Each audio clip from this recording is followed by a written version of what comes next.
Break के बाद आपका स्वागत है। आप देख रहे हैं आवाज़ ओवरड्राइव। यूं तो देश भर में कई इलेक्ट्रिक टू व्हीलर्स मौजूद है, लेकिन अगर आप 150 किलोमीटर से ज़्यादा की रेंज की इलेक्ट्रिक बाइक खरीदने की सोच रहे हैं तो आपके पास अब एक और ऑप्शन है। दरअसल हॉप मोबिलिटी ने अपनी ऑक्सो इलेक्ट्रिक बाइक से पर्दा उठा दिया है। तो कैसी है ये इलेक्ट्रिक बाइक, कितनी है कीमत, ये सब बातें जानने के लिए देखिए स्टोरी।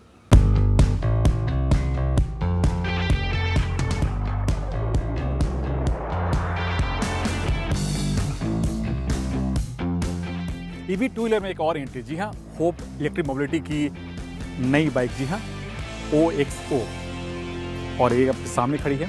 इसकी कीमत है 1,25,000 रुपया, और जो इसका दूसरा वेरिएंट है, जी हाँ, OXOX, उसकी कीमत है 1,40,000 रुपया। दोनों में फ़र्क जो है, मेजर जो फ़र्क है वो है कनेक्टिविटी का, लेकिन power, torque, range, charging time सब कुछ सेम है।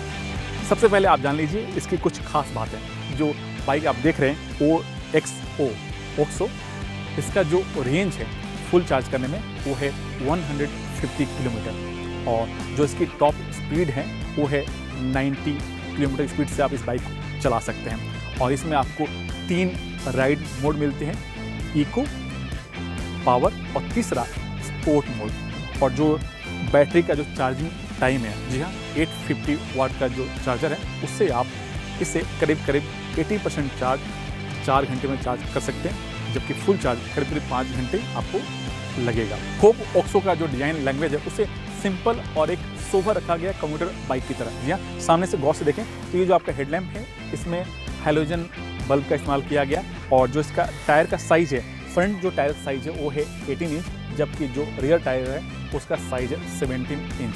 दोनों में ही आपका डिस्क ब्रेक लगा है। फ्रंट में आपको 240 और जो रियर में 220 एम का डिस्क ब्रेक दिया गया है। जो इसका बैटरी है, जी हाँ, बैटरी आपको यहाँ पर फिट किया गया, और बैटरी का जो पावर है वो है 3.75 किलोवाट, और एक 75 वोल्ट जनरेट करता है, और इसी वोल्ट पर आपका जो मोटर है, हब मोटर, वो काम करता है। और जो BMS है वो आपका जो फ्यूल टैंक देख रहे हैं, इसी में आपको BMS यहाँ पर फिट किया गया। इस बाइक की जो सबसे बड़ी खासियत क्या है कि इसके जो भी कंपोनेंट हैं, चाहे वो बैटरी हो, कंट्रोलर हो या मोटर हो, वो IP67 रेटिंग है।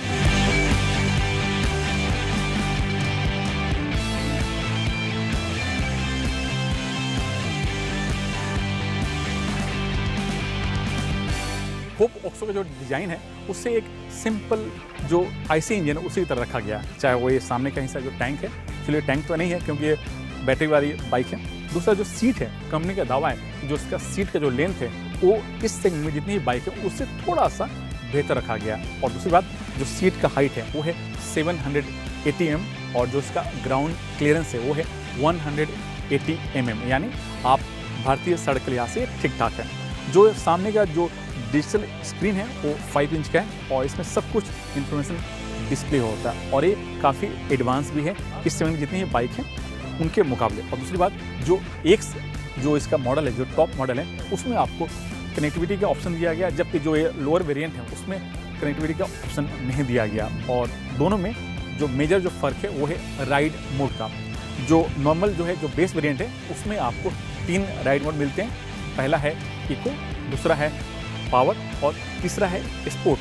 जबकि जो X वेरिएंट है उसमें एक नया मोड, टर्बो मोड, उसमें दिया गया। इसी वजह से जो मोटर है उसका जो पीक टॉर्क है वो थोड़ा सा बेहतर हो जाता है। जो हैंडल है उसको बहुत ही सिंपल रखा गया, एक कंप्यूटर बाइक की तरह रखा गया, और जो इसका चार्जिंग का सॉकेट है वो इस साइड में फ्यूल टैंक के निचले हिस्से में यहाँ पर एक ऑप्शन के तौर पर दिया गया है।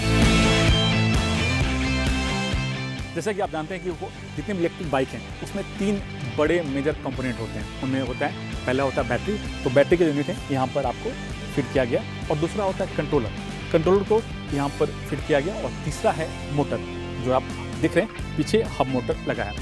चार्जिंग का सॉकेट यहाँ पर दिया गया, और इसमें आपको 850 वाट का चार्जर से आप इस बैटरी को चार्ज कर सकते हैं। जो हब मोटर है उसमें 6.2 किलोवाट का मोटर लगा है, जिसका पीक टॉर्क है वो है 200 न्यूटन मीटर, और कंपनी का दावा है कि जो इसका BMS हो, चाहे बैटरी हो, चाहे हब मोटर, तीनों चीज़ RP67 रेटिंग है। अब काम की बात जान लीजिए, तो अगर आप इस बाइक को खरीदना चाहते हैं तो कंपनी का कहना है कि आप इसे ऑनलाइन या ऑफलाइन दोनों तरफ से आप इसे खरीद सकते हैं। कंपनी इसकी बुकिंग शुरू कर दी है 999 रुपीज़ में, और जो इसकी डिलीवरी है वो है 1 अक्टूबर से इस बाइक की डिलीवरी शुरू हो जाएगी।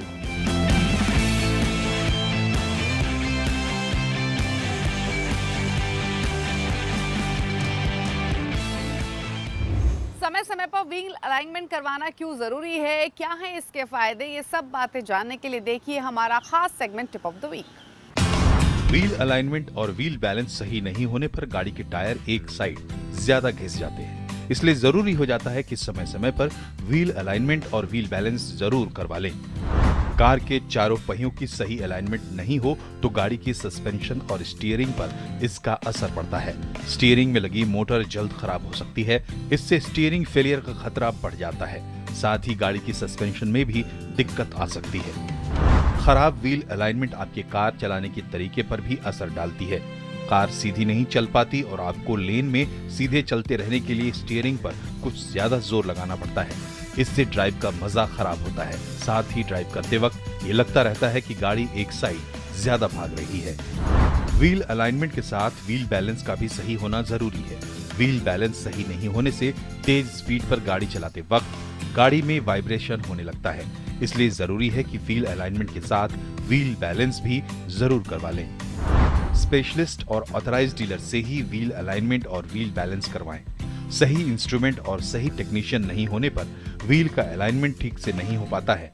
इससे ड्राइविंग करते समय खराब ब्रेकिंग और लगातार थरथराहट की समस्याएं आ सकती हैं। आवाज ओवरड्राइव में वक्त हो गया एक ब्रेक का। ब्रेक के उस पार मशहूर ऑटो एक्सपर्ट टूटू धवन आपको बताएंगे कि Hyundai की i20 या फिर मारुति की बलिनो में से बेस्ट कौन है। साथ ही वो तमाम सवाल शामिल करेंगे जो आप आवाज ओवरड्राइव के ऑफिशियल फेसबुक पेज पर भेजते हैं।